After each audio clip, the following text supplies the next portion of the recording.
Good evening. So that was myself and my campaign soprano, Michelle Aaron, singing one of Beethoven's Scottish and Irish songs. And we should dedicate that to the memory of Renee Segerson, who passed away just this past Monday, who was an avid musician, LaRouche associate for many decades, along with her husband, John Segerson, and who in recent months had been urging that we do much more with the Beethoven Irish and Scottish songs. That song is Sweet Power of Song, actually written by a female. The music is Beethoven, of course, but the words come from a Scottish poet, Joanne Bale, who was born in 1762 and was one of the very first Scottish women to ever be able to write for the stage. And I think it's an appropriate way to open this evening's discussion and the upcoming weekend, which includes St. Patrick's Day. Now, let me just say that our meeting here occurs in an unbelievable moment.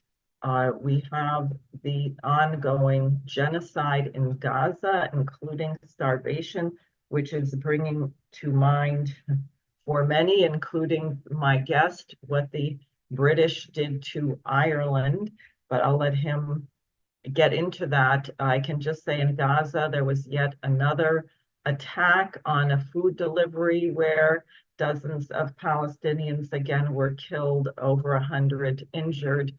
And what has shifted on that is that Senator Chuck Schumer, against whom I ran in 2022, gave a speech in the Congress where he called for Bibi Netanyahu basically to step down, to hold elections, and warned that Netanyahu's political ambitions were not good for Israel, that Schumer warned that if Israel continues to kill as many civilians as it is, that it will become a pariah state.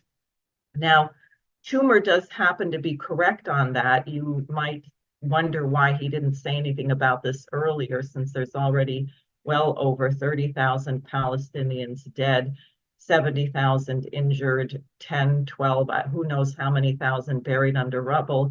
And now starvation is setting in, and you've had dozens of children dying of starvation in hospitals in northern Gaza already. So what's shifted? I would say what's shifted is it's dawning on Schumer, who does not have any morality, but who is a consummate politician. That's why he's been in Washington for about 44 years now, longer than many of my listeners have been alive, why he knows which way the wind is blowing. And look what's happened. Look what's been organized in the United States. In the state of Michigan, Muslim voters, but not only Muslim, I suspect very strongly that there are many former auto workers, industrialists, and others who are quite disaffected with the decision of Biden and the Democratic Party more broadly to just let them drown. So they wanted to send a message to Biden by getting 10,000 uncommitted votes, the margin by which Biden defeated Trump in Michigan in 2020. Well, they didn't get 10,000 uncommitted votes. They got 101,000 uncommitted votes, over 13%. That's huge. And then in Minnesota, the uncommitted vote was 20%. This is people standing up and saying, you are not qualified, you don't deserve our vote. We are sending you a message that you cannot take us for granted, and the policy has to change. So although Biden may be oblivious, as he is to most things, someone like Schumer is not. And not to mention that about 85% of the world's population is horrified and dumbfounded as to why the United States continues to veto ceasefire resolutions. Now, fools in the Republican Party and some Democrats, particularly those of the Christian Zionist variety, are denouncing Schumer, saying that this is bad for Israel, etc. This is, I don't know how they became so brainwashed and immoral. Killing children in huge numbers is not something that should be tolerated or condoned. Frankly, killing anybody, mankind has to grow out of this. Now, on other very dangerous situations, we have the defeat of Ukraine by Russia. This was a provocation launched from the West, from NATO, the US, and UK, which has gone awry. The average Ukrainian soldier is now 50 years old. Even CNN just admitted that Russia is able to produce 3 times the munitions that the US and NATO are able to produce combined.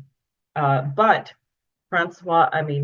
Macron, the president of France, brilliantly is proposing that perhaps he will send troops into Ukraine, and the French military then leaked to Marianne magazine their assessment. They said, look, the Russian military is doing everything right. They're rotating their troops.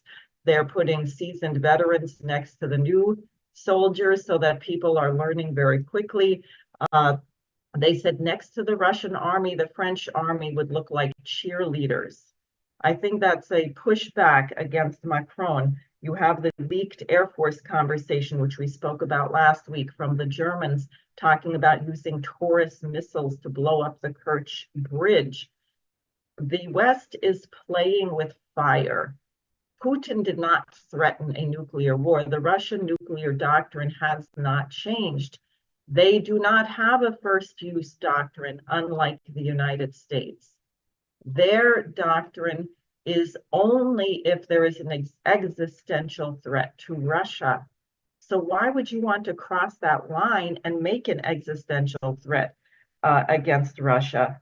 And the London Economist has published a completely insane diatribe against Putin and rogue Russia, claiming, as did Biden and others, that if we don't stop Putin now, he's going to be taking over Europe. We'll fight him in Europe. You remember we heard that about Saddam Hussein and everyone else. If we don't stop them in their country, they're invading the United States. Well, last I know, we haven't been invaded, not since the British, not since the War of 1812 and the War of the Rebellion, when the British ran the Confederacy. So it's sick. I think we're ripe for a revolution, but for the revolution to succeed and not end up in a disaster like the French Revolution, but a revolution of the mind, of the spirit, to return to the identity of the United States as an anti-colonial power, we better reflect on the lessons of history, and we better remember why it was that we had a revolution against the British Empire. And it wasn't so we could be like them.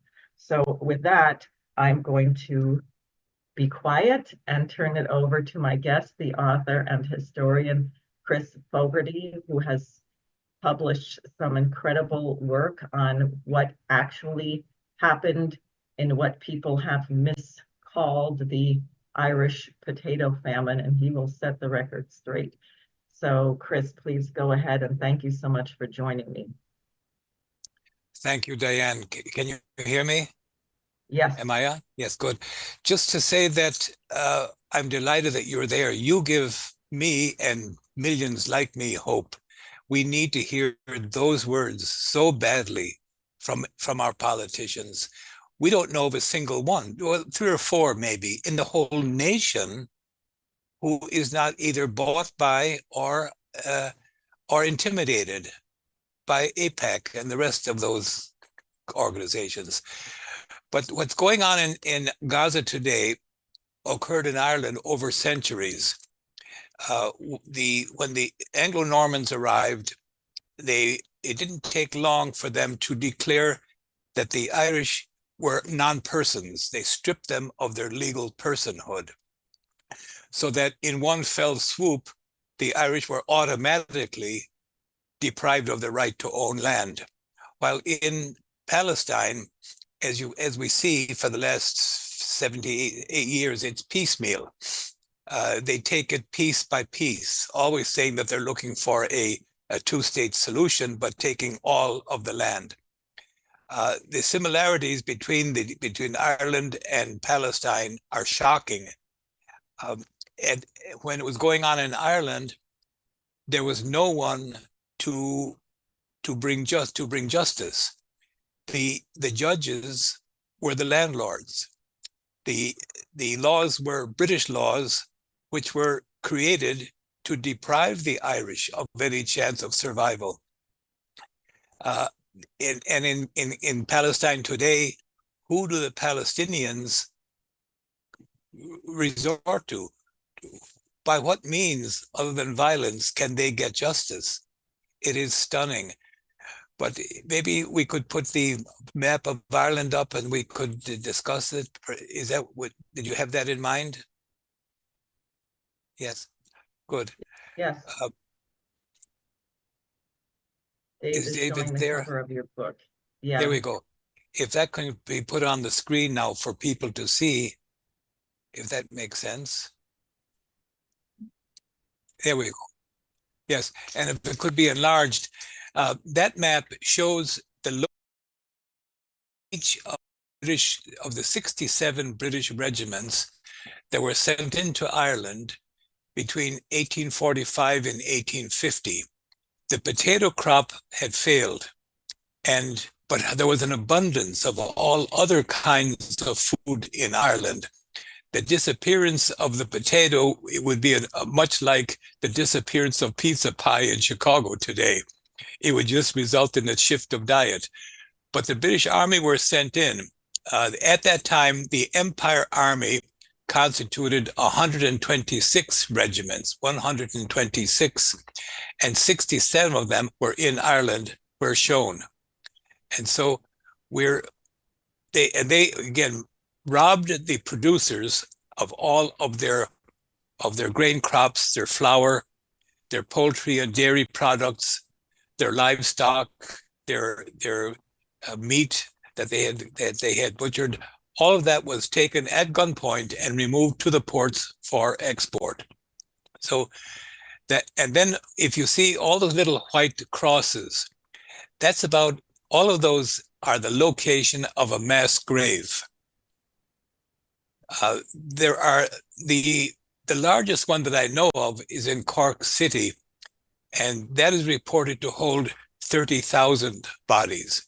But typically they hold thousands, maybe tens of thousands, maybe typically of the ones shown there. The death toll I'm a bit reluctant to go into, because all of the work that I present is from public records, from the British government's own records. They are specific, all except the murder toll. And that's somewhere in the millions, probably close to 5 million. But I don't want to be quoted on that, because I cannot be precise, as all the other work is precise. So there you have, and those white arrows are the directions that the ships went, loaded with Irish food, as the Irish people starved. So we'll just pass on that for a second. We could go maybe to a mass grave, the first of the mass graves. Yes, this one is the first one my wife and I installed at the request of locals who are too afraid of government to install them themselves. The Irish did get free in 1923, but for some reason, they didn't get rid of the British control of Ireland. They did get rid of the English landlords. All of Ireland was owned by English landlords, and they were bought out by the British government in 1900 to 1910, some up until 1920. And they were bought out compulsorily, but at above market prices. So rich was the golden handshakes given to the departing landlords that the amortization period had to be set at 68.5 years. So when the landlords left in between 1900 and 1910, 1920, 68.5 years from then is when the Irish recipients of that land, of their own land, which had never been paid for when it was taken from them, it was taken at gunpoint, and yet under British rule, they had to buy it back. And the landlords had to be rewarded for the loss of their land, and again, at above market prices. So we were still in the 1950s, when I left Ireland, the people were still paying. We paid essentially all of our work was paid into the rent for that year, in addition to taxes. They call them rates, twice a year for taxes and once a year for rent. But that's where all the money went from the farmers in Ireland. Until the 1970s, it saw the end of that payment period. This particular mass grave is in Ballyglass, Ballymoe, County Galway. The first lines on it in Irish are from Genesis 4:10. "What have you done?" said the Lord. "Listen, the blood of your brother calls out from the soil." So we have that on the top of all of our mass grave monuments that my wife and I installed. And we've installed them at the request of locals who are too afraid of government to do so themselves. So if we could, this one again is in Ballymoe, County Galway, outside Ballymoe, the town of Ballymoe, on the Ballymoe-Glenamaddy Road. So if you could go to the next mass. The first memorial you saw is where the town or village once stood. We didn't know where the mass grave was. But later, we found the daughters of the owners of that land, who had back in 1909, had hit this mass grave with his plow on his first year as an Irish owner of the land, from when the English landlord was bought out. And he stopped plowing that field from then on. From then on, they saved hay on it every year, meadow. And so we finally, the daughters of that farmer knew exactly where that mass grave is. They showed it to us. And this headstone is over beside where that mass grave was, a few steps away from where that mass grave was. And as you can see, it says, "In this field northward, our bones lie discarded, our crops distrained, stolen from us, our persons defamed, they were smeared, our corpses profaned, they did not get Christian burials, and our soul disdained, they were just relegated to nothingness, and we await judgment day." So my wife and I installed that in 2002, again, at the request of the locals who are too afraid of government to do so themselves. So, and this one is about a half a mile away from the other mass grave memorial. The first one is where the village once stood. It was entirely wiped out. By 1851, there was nobody alive. Then this one is where they're all buried. This other smaller is where they were all buried. So if we'll go to the next one then, please. This one is outside Castlereagh, County Roscommon, in the next county to Galway. And that was installed by a young man who I used to work with his father, a wonderful, wonderful man while my father was in the United States.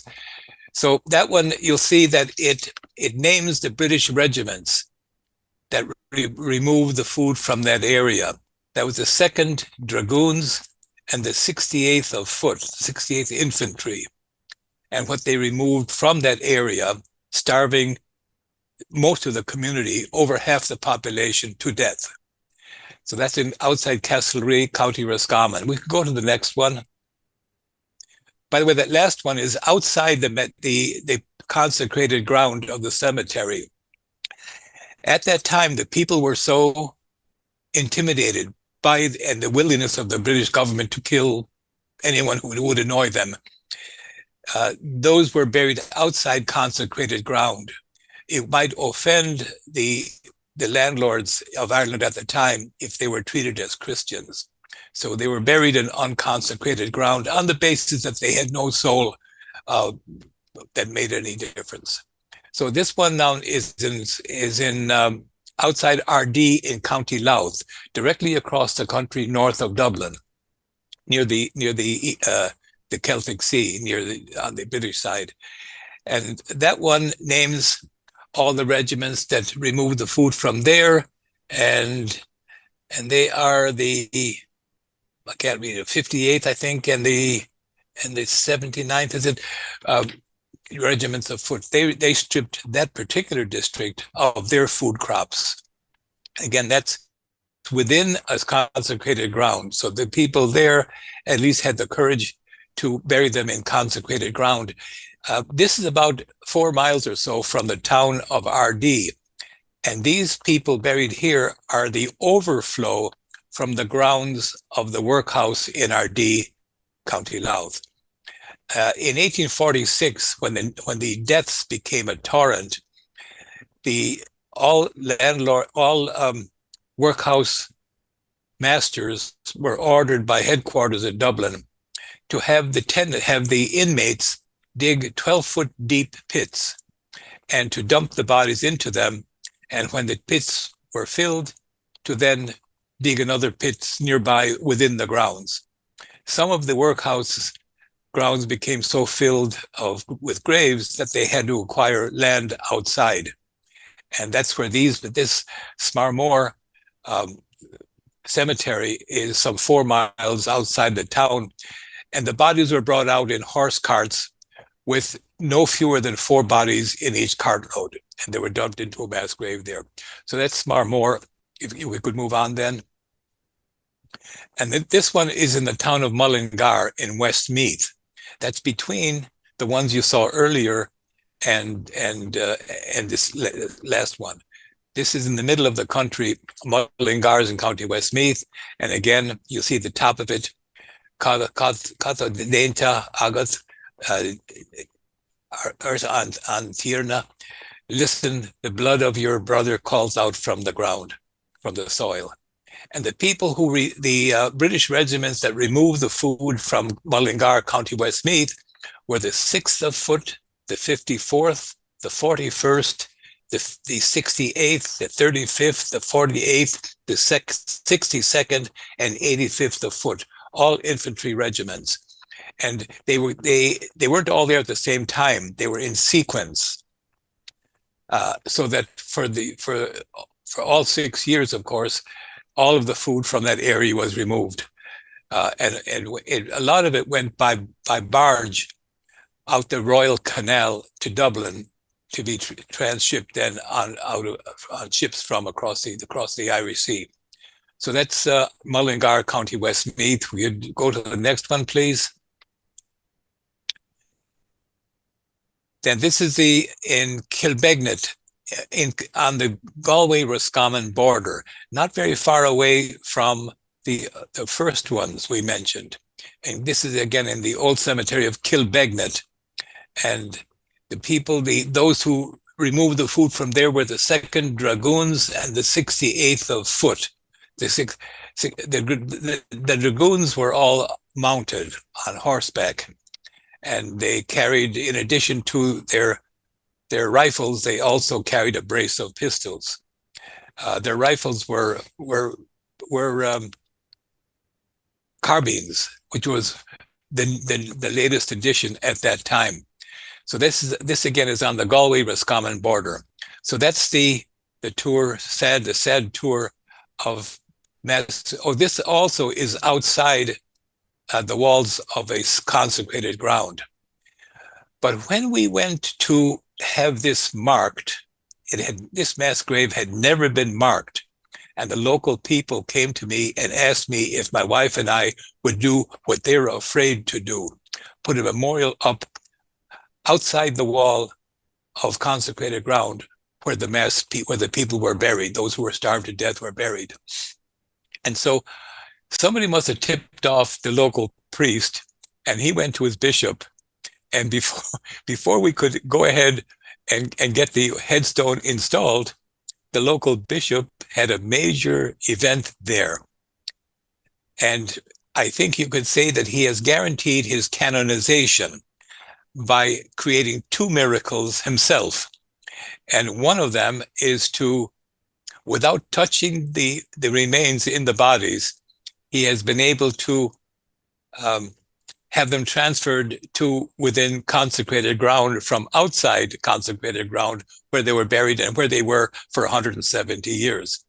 He did so by getting the county council to remove a part of the cemetery wall and expand it to include a part of where the starvelings were buried. And then he also, his second miracle, which also ought to guarantee him canonization, is that the people who died there and died of starvation and were buried there were people of all ages, from babies all the way to the very old. But according to the bishop, they were all unbaptized children.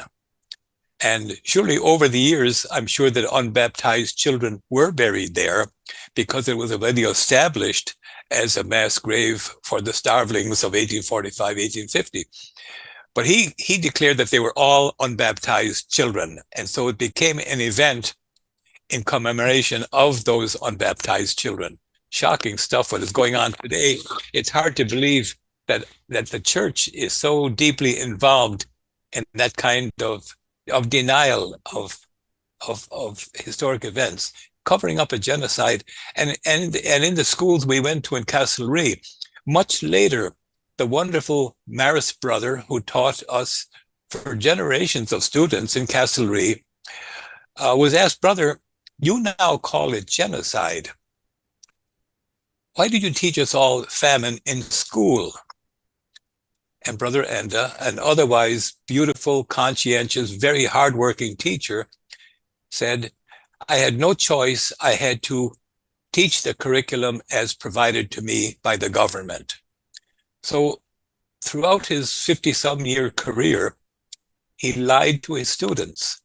He distorted history, and he concealed a genocide of his own relatives and the relatives of the students that he was deceiving. This is very, very, very sad. And it's coming to an end, however, except that today the Irish government has been sending out a professor of Irish history from the National University of Ireland to try to keep the Americans believing that it was a potato famine. And he has been sent to Ancient Order of Hibernian groups, thinking that they will spread the word, they will keep the old famine lie alive. It's hard to believe that the so-called free Irish government would be involved in the concealment of a genocide of its own people. It's hard to understand, except that maybe one can know that when Ireland was freed of those who owned all of the land, the English landlords who owned all of the land, they were all bought out. But their cousins, those who owned the banks and the insurance companies and the auction houses and the brokerages and the flour mills, all of those were English, were the same people as the landlords. And they never left Ireland. And it seems that they have been able to maintain a control of Irish policy. That's merely speculation on my part. Otherwise, it is incomprehensible how or why the Irish government would be very actively concealing a genocide of its own people. The national RTE, the National Television Radio Communications Company of Ireland, interviewed me about a mass grave memorial that my wife and I, you showed a photograph in Smarmore County, Louth. And they smeared me and my wife for having done that. And they had a woman come on the show, a call-inner, saying that that mass grave memorial that we put up in 2014 was responsible for the violence that had occurred in Ireland's 6 counties, the occupied 6 counties, that started in 1968 and essentially ended in 1998. So for some reason, a memorial that we put up decades later was blamed for the violence. And that was condoned by the radio talk show host Joe Duffy on Radio 1 radio show of Radio Television. This is all very strange stuff to me. And in the Mullingar web memorial, the local newspapers, the Westmeath Examiner and the Midland Topic, both editors condemned the memorial put up over the mass grave beside the canal in Mullingar, County Westmeath. Why they do it? One of them even went so far as to smear my wife and me, make it seem that it was some kind of a money collection scam on our part. That they said that we had been collecting money for years for these memorials. Well, we had been out of our own savings. In fact, we do not accept donations because we had enough experience with MI5 FBI crime in Chicago that we don't accept donations from anyone, even though we'll respect their intention, but we don't accept donations. So that's the story of Ireland. I don't know if you have it there, Susan, by any chance. Back to the map then. Yes, this is if you can show that, this is Queen Victoria's inaugural meeting with her cabinet in 1837. And in it, the men shown are named by the painter at the time. The top few lines go along with the original depiction. And that was originally a painting of Victoria and her cabinet. And the cabinet members are named, and they are landlords of tens of thousands of acres in Ireland at the time. So the notion that Queen Victoria was somehow sympathetic to the Irish and did not condone what's going on is absolutely bizarre, because she was very much an actor in that genocide. The person who led the 67,000 troops was General Sir Edward Blakeney. As a young officer, he had participated in the Battle of New Orleans, down the Mississippi to the Gulf of Mexico, where we kept a fire and they kept a coming or whatever, where his commanding general, General Pakenham, was killed, shot by an American sniper. But Blakeney survived and went on, part of the British Empire, and he was in Ireland prior to 1845, and he was named by Queen Victoria to be the commander-in-chief of the food removal of Ireland. And that's truly tragic that a person would be the commander-in-chief of a genocide. But that was what General Sir Edward Blakeney was, that commander-in-chief of that genocide. So maybe we could Wow. go on to, there's another one there of yes, there we go. This is part of, well, it speaks for itself. It's the annual register, uh, or a view to the history, politics, and literature of the year 1786 of Britain. It was published by Dodsley in Pall Mall in London, and I bought it. I bought this book at the Newberry Library book sale in Chicago, and you can see that it was in St. Mary's Seminary Library for 100 or probably more years.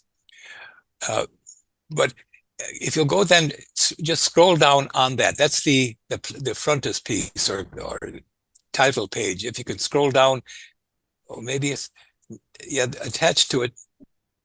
Okay. Well, below it is a page which shows that in 1778, British law was amended to allow the Irish Catholics to own land in Ireland. For centuries, they had been prohibited from owning any land in their own country. They were also stripped of legal personhood. And the treatment of that deprivation of legal personhood, which says that you can't own anything and your murder has no effect. In fact, it's not murder. It could be a homicide, but the murder of any Irish Catholic for centuries in Ireland was an event that did not involve the law, because the law involves human beings. It involves people with legal personhood. And the Irish were stripped of their legal personhood sometime prior to 1301, Edward I. So, because he codified that stripping of the Irish of their legal personhood. And so that's just another name for slavery, of course. If you don't have legal personhood, then you can't, anything you own can be taken from you. You cannot own because anyone around you can just take it. So the Irish were reduced to being the food providers by doing all the work in Ireland, providing all of the food. And they spent the standard coast to coast Irish rental payment that all Irish had to pay was 260 days of unpaid work for the landlord each year, so that to provide for themselves and their families, to meet all their expenses, provide all their food, they had to do that in the remaining 115 days a year, including Sundays. So you can see that the Irish never could break out of the most deepest of destitutions. But that annual register shows that in 1778, that the British government changed its law regarding Irish ownership of land, and the Irish were permitted to own land again for the first time in centuries in 1778. So very few had the wherewithal to be able to buy any land by 1845. And so the land was essentially still in the hands, all of it, of English landlords in 1845, 1850. And they remained in their hands until they were bought out by the British government in 1900, 1910. All the farmers that I knew in Ireland, we knew the name of our landlord, English landlord. Some of the old timers remembered him. He left about 1920. And he got the equivalent of millions today. In fact, the millions that was granted to those English landlords as they departed Ireland, I think would comprise much of the power of the wealth that had enabled the British to so control policies internationally ever since. They seem to have had a grip on the United States despite our founding fathers, who did a wonderful job of freeing this country from English tyranny, British tyranny. In fact, that brings up the next idea of which Anton Chaikin is bringing out in his wonderful, wonderful book, Who We Are. Maybe, Diane, you might want to talk about that because it gives us all hope. Well, thanks. Actually, what I want to do is go to Suzanne, who I think has some things to say, and we have about another 35 minutes, including discussion. So Suzanne, why don't you go ahead? Yeah, I took, of course, Chris's book here. I don't know if you can see it on the screen. It's called The Perfect Ireland 1845 to 1850, The Perfect Holocaust and Who Kept It Perfect. And I really encourage people to get this book. And Chris, I wanted to basically pose 3 points of this. I mean, one is the significance of course, this is St. Patrick's Day weekend, and people celebrate. We don't quite know what they think they are celebrating, actually. A lot of the symbols that are used in St. Patrick's Day actually are grounded in a somewhat tragic history, including the idea of the wearing of the green, which is a famous song, but it was written about the attempt in, I guess, 1798, Chris, for an Irish rebellion. And the song talks about the green and people being hung for wearing the green and the vicious British blood, the red. That's a song people sing without really necessarily knowing the history of what they're singing about in the parades or why people are wearing green. It's a similar thing on some of the other questions involved, because the critical issue in a lot of this is the fact that what Ireland and what you demonstrate in here was, I mean, you begin in what year? I mean, you begin in the year 480, and then you go up year after year about the history of Ireland, and it becomes more and more brutal. I mean, there's a couple of things I thought it would be good for you to say something about. I mean, one is the penal laws. This is 1558 to 1871, which strip anybody Irish of their identity. You go through the question of the establishment of Irish slavery in the Caribbean, which Cromwell evidently initiated, which didn't end until 1781 in the midst of the American Revolution. And you had made the point that you thought the role of the Irish in the Revolution impacted a decision on the part of the British to perhaps back off from some of those questions. I mean, when you read through this year by year, it just makes so clear the viciousness of empire itself, the dehumanization, and the kind of thing that we're seeing right now in Gaza, we're seeing in Haiti. I mean, this destruction of human life, but also the idea that somehow that these people are not human. And this is something that you make very clear in the process of the book. And this all leads to the fact that the American Revolution was really won with an enormous role of the Irish. The Irish were, I mean, depending on what book you read, it's at least 50% of Washington's troops at various points. There were an enormous number of generals of Irish background.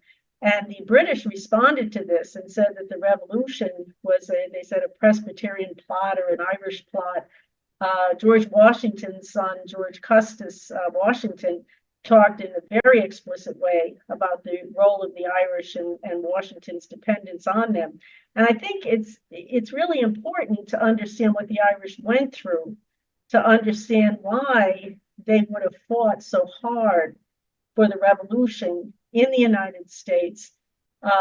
What we as Americans have as a point of gratitude to the Irish for succeeding in doing that, but also what was made very clear was that there was a difference between the British system and what should be the American system. That was made very clear. And we had quotes from Henry Carey, who was the son of Matthew Carey, an Irish revolutionary, a very good friend of Benjamin Franklin, where he wrote explicitly on that question. The fact that the American Revolution represented an American system, in detail opposed to the ideas of the British system. And this continued in his understanding of economics. It was a big attack on the idea of free trade. and it fed into the idea that the productivity of the society, the human rights in the sense of all men being created equal, was such a critical achievement. And I think a lot of times we take it for granted and don't understand why the people who fought in that revolution fought the way they did, and what the success means for us as Americans, and what now we have to do when we look at these continued horrors, the leftovers of this kind of brutality of colonialism, the kind of principles that we have to achieve to change the situation now. So I think, again, if you could just talk about some of these things that you have in the book, about these developments, the penal laws, this question of Irish slavery, the whole stripping of the identity of people, and then the success that went into the revolution that leads us to the opportunities we have now. Yes, I must say it's the similarities between what was done to the Irish and what's being done to the people in Palestine today are stunning. They're so very close. The murderous hatred is there. On the other hand, I'm hoping, and I'm very grateful, by the way, to the LaRouche people for being among the first to bring out that part of the history of America's history involving Carey, father and son. That the one father was an aide or advisor to President Washington, and the other to President Lincoln, is amazing. And they were on the right side of history, which is a great thing to know. And I would hope that people who are watching or listening to this will look up the father and son, Matthew and Henry Carey, and learn of their fantastic work for this United States. By the way, on the matter of the Irish Holocaust, and I call it Holocaust, it's the most appropriate label for it because it was written of as Holocaust at the time. The word genocide was coined by the Polish Jew Raphael Lemkin to persuade the US Congress about what had been done to the Jews in World War II Nazi Germany. And so no Irish person had ever used the word genocide, but they had written of and used the word Holocaust. And the Cork Examiner newspaper, it's now the Irish Examiner, reported it as Holocaust starting on May 4th, 1846, and continuing until November 19, 1855. So Holocaust happens to be my preferred label for it, and it has what's called precedent usage, which gives it authority. Now, what else? I've come to a blank spot here now. There's so much we could mention. Yeah, there's so much we could talk. I put in a couple of visuals that maybe will spark something. Good. Yes. You want to go ahead, Dave? And I'm hoping that the people of Irish descent in the state of New York grasp the seriousness of where we stand and of the great work of Diane Sare. She gives me great hope, and I'm in Illinois. I won't benefit from her help. I'm doing the best we can. My wife and I and all of our friends, we're doing the best we can with U.S. Senators Duckworth and Durbin and Congressman Danny Davis, and there's no hope. There's no hope for those three. And I'm just and everything I send out to them, I write every day of the week to them, and I also include Gillibrand from New York. But nobody ever responds except with a mooch. Only a mooch. Well, Suzanne, thank you. Go ahead with your. Go ahead, Dave. You got some of these slides. I'll go through these fairly quickly, but this was something we published in the Executive Intelligence Review. But the article, you'll see it's excerpts from Henry C. Carey, The Slave Trade, Domestic and Foreign, Why It Exists, How It May Be Extinguished. He wrote this in 1853. And again, Henry Carey was a critical economist who was the son of Matthew Carey, who wrote extensively on the American economic system versus the British system. So he uses this description of what happened in India. This is 1853. It's the same period. You have the British Opium Wars going on in China.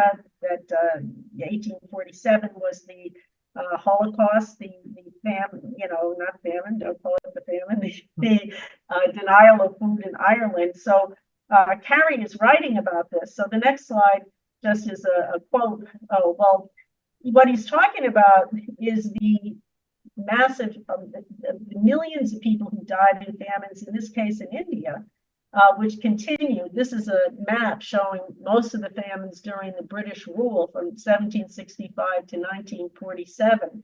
And it just was continuous with these famines. And the death toll was enormous. One of the biggest death tolls in 1943-44 during World War II is something that Lyndon LaRouche observed, and also that in Bengal, that whole area was where this took place. And, it was explicitly the case that food was being moved out of India. Yeah, and a few years ago, by the way, was around the war effort.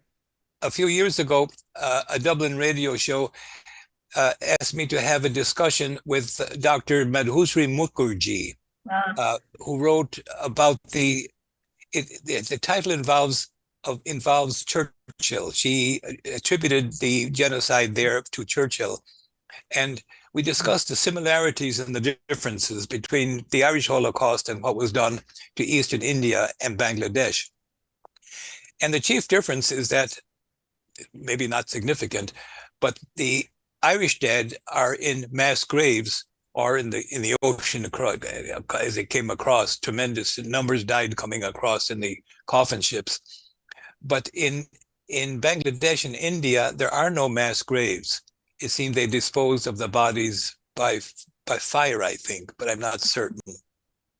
That's the only difference. But the means of the genocide of soldiers with guns, that was the same in both countries, and they were both done by the British government. In fact, that one in Bangladesh and Eastern India was the second one. There had been one in the 1700s also.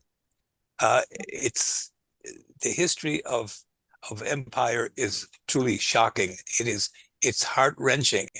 And in fact, what we're seeing in Gaza today is more empire.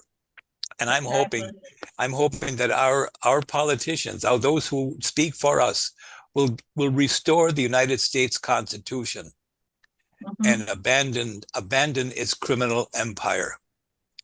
In fact, I'm kind of hoping for a Nuremberg 2.0 for which they will all stand to be tried. The same as was done in 1945, 46. That's our only hope pardon me?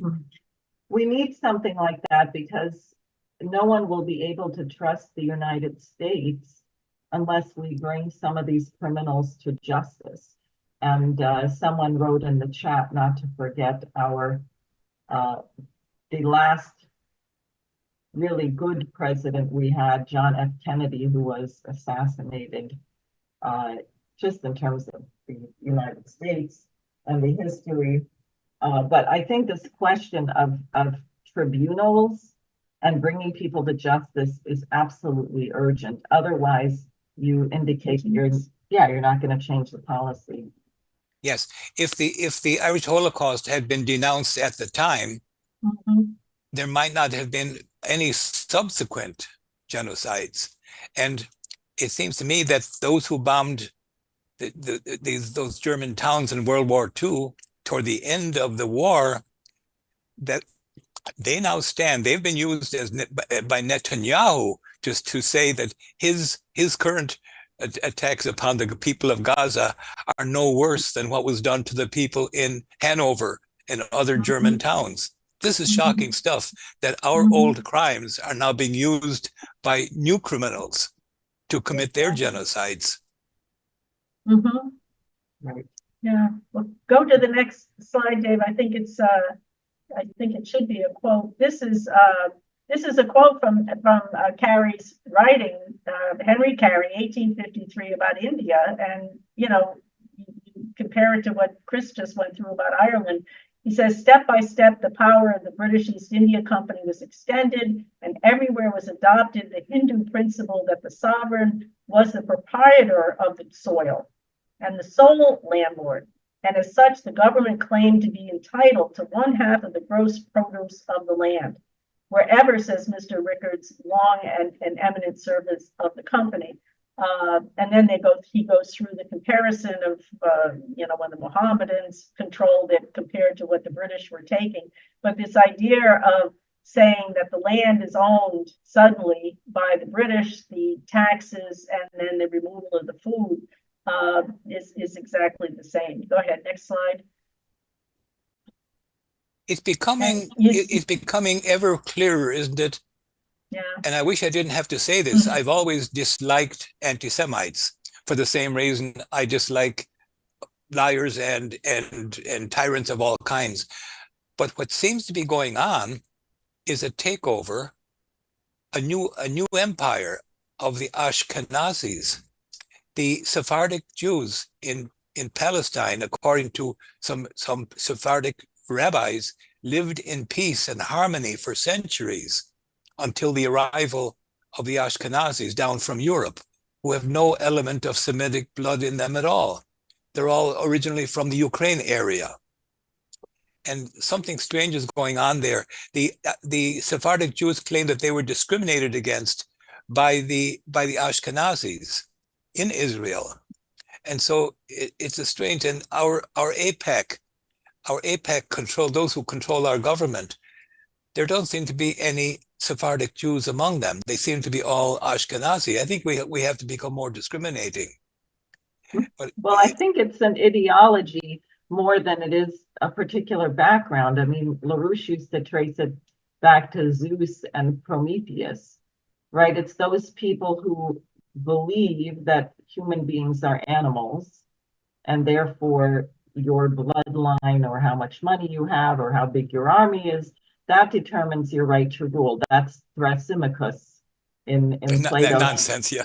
Right? Versus Nonsense. The conception that every single human being is created equal in the image of the Creator.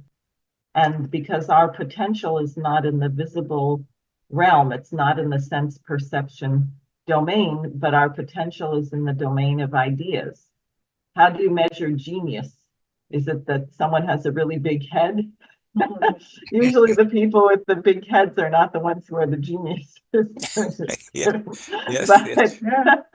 but that's why we had to have a revolution.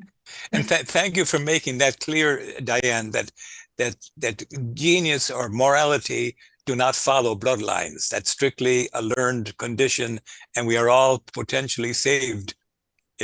I think so. I actually think it's natural. The natural condition of human beings is to be good, because the first time you ever saw violence, I mean, it's like getting punched in the gut, especially to see violence done against a weaker person, against a child, or against a helpless animal. When you see that, you just, it's gut-wrenching because it goes against something so fundamental. And we know that from Vietnam or from World War II, really, that most of the soldiers could not bring themselves to fire on someone else, to kill another human. We won the war with soldiers, a majority of whom could not bring themselves to kill another person. They would load the gun and hand it to the guy who could do it, right? Then in Vietnam, we said, well, we've got to increase the kill ratio. We've got to So they spent a lot of money and a lot of years brainwashing people to be evil, to be destructive. And while Vietnam, we killed, 3 million people, and we destroyed crops and land with Agent Orange and all kinds of things, the spiritual destruction was on the American people, which is, and I think really that's why the British wanted it so much. Their game is divide and conquer, and I always look for their hand in these things. Remember that old horse-faced queen literally would trace her ancestry back to the Roman Empire. So that's her identity. I mean, that is the identity. It's Rome it's bestial, Yes. it's Zeus. Yes, the Yeah. empire, Sorry. not the No, go republic. ahead. Yes. Yeah, yeah. So the next slide, I think, continues this. I mean, this is the distribution of food. I'd like to mention that the newspapers in England for most of my lifetime have been embarrassed about their once empire. And only recently, upon the resurgence from our neocons, has empire resurged in Britain also. Oh, really? Yeah, they had given up. They were embarrassed about their previous empire until the last couple of decades. It's very sad that they had been reformed. The English people, I think, maybe had been reformed, maybe not their leaders, but the people had become reformed, decent people, and they did not like the idea of empire. And now they're back, just like many of our Americans. Kill them all. Let God sort them out. Shocking, shocking stuff. Well, keep going. That's the neat reason we need another revolution. We need a revolution of the spirit. And then the opportunities in front of us are enormous in terms of collaboration with other nations for serious development. But go ahead, David. We'll just go through these other slides. Distribution of food. I mean, you see the British overlords and the people coming begging for food in countries that are very productive. Keep going. Yes. The signs of this was the productive life is so pleasant. Yeah. And when the empire takes over, it leaves all of us less competent. We're no longer captains of our own personal vessels. A free, well-meaning republic is the best that man can achieve, I think. And we had it going part of the time in the United States for the last 170 some years. And it's we'll get it back again. In fact, I think Anton Chaikin would say, like you, Diane, that those who murdered Kennedy seem to have been in charge ever since. That's an awful thought if it's true. And it's well, we never found out who did it, did we? We allowed the Warren Commission to stand, even though everyone knew it was a lie. Yes. So that meant a surrender to the people who ran the coup. Yes. That's very observant. Yes.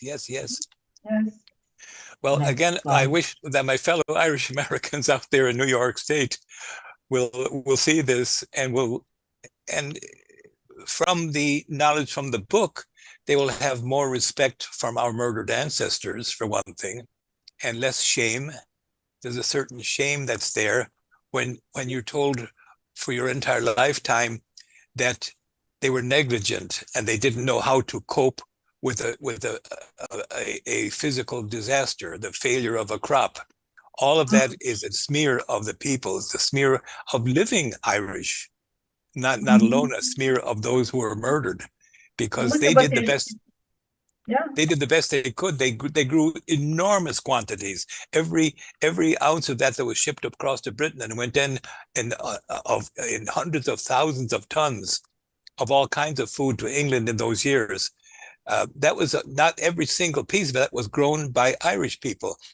The English in Ireland at the time were gentlemen, and a gentleman is defined as someone who never engages in physical work. At least it did at that time.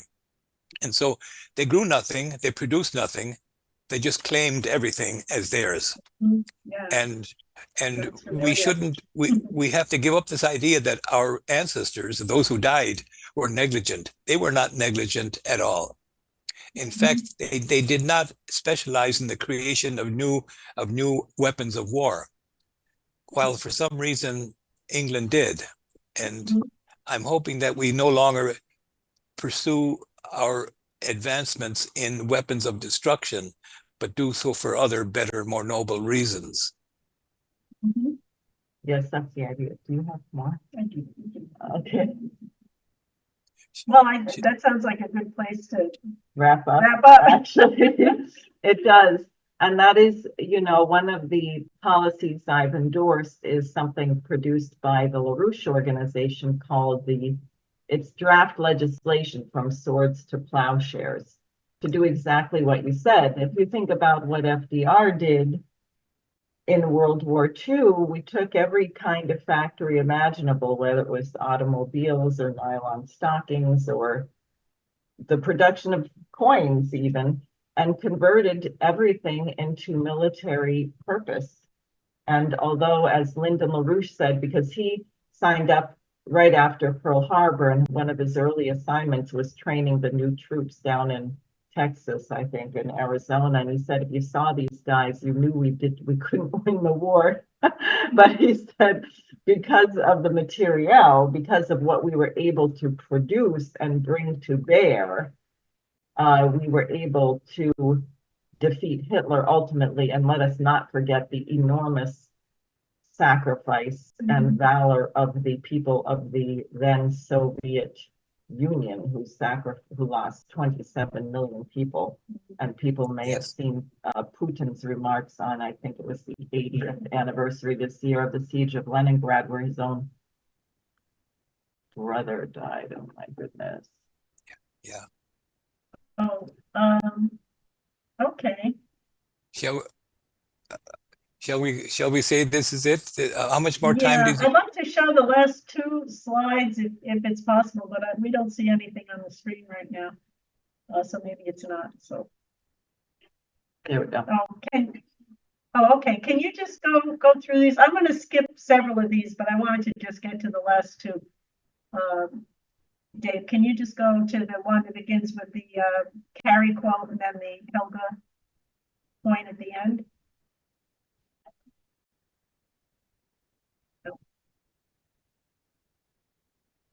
Okay.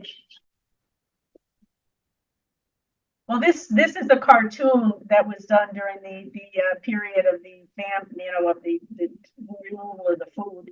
And just to give you a sense of it and the way the British operated, it says mending the lesson, and the lesson is you really shouldn't give too much food to people who are starving because it could upset the balance of trade.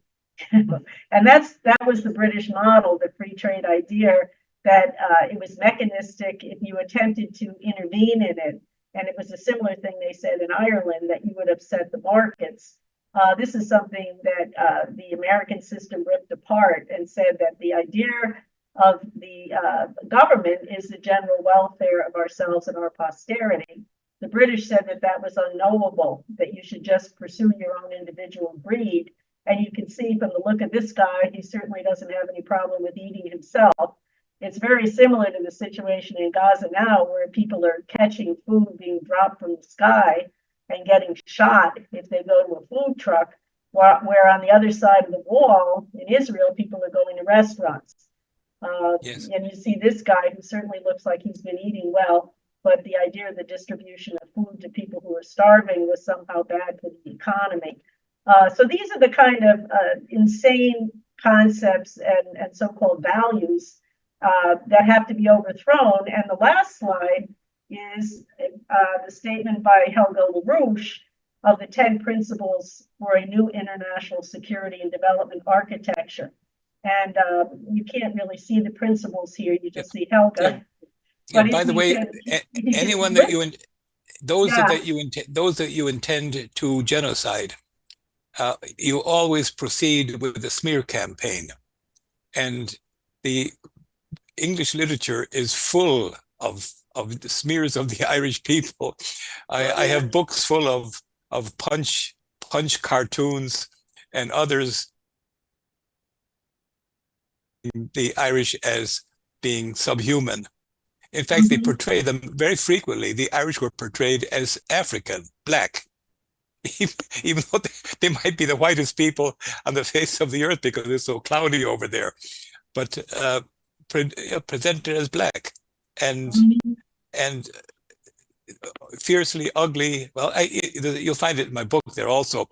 A man even in New York published an 800 and some page book in which he's trying to say that the Irish are not fit to govern themselves, and he presents them with the facial features of two distinct women, one an Irish woman and another the daughter of an English landlord in Ireland.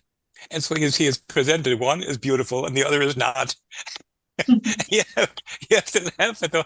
And this was scientific at the This is time. scientific, as once you Yes. get it. Well, this is also, Yeah. I mean, look at Haiti, which should be the cousin of the United States, with the influence of Hamilton and the fact that the Haitians came and helped fight in the American Revolution in Georgia, and really should be an advanced republic in the Caribbean. And we have done nothing but crush and destroy and slaughter them and use them as a drug transshipment point, and then say it's just because they're incapable. Exactly the same line. They're incapable of self-government. Completely false.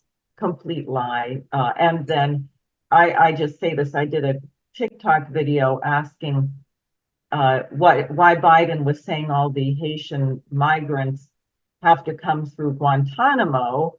Is he planning to torture them, or is he going to vet them? And why doesn't he have to vet any other migrants? And someone actually put in a response, it's because the Haitians are cannibals. Yes, To me, yes, yes. that kind of racism, Yes, shocking. Yeah. ugliness. Yes, I'm a member of the Chicago Literary Club that has existed ever since the 2 years after the Chicago fire. And one of the papers that was written in 1888 is a presentation that the Irish are not fit for self-government. And that's a Chicago Literary Club paper by I the think we can say right now that we are testing whether the Americans are fit for self-government, because we Yes. haven't done a very good job of it. Not Wow. lately. Wow, that's so good. You're true. Yes, yes. So I think we'll leave it there. We'll let that question hang in the air. All you people listening out there, make yourselves worthy of self-government. The world is yearning for the United States to come back to its senses. That's so beautiful. Bravo. That's beautiful. So correct. It gives everyone hope. Thank you all so much. Thank you. Thank you so much. Good night. I'd like to talk with you later, Susan, as to whether, well, we'll discuss it later. I need to know whether you've received something.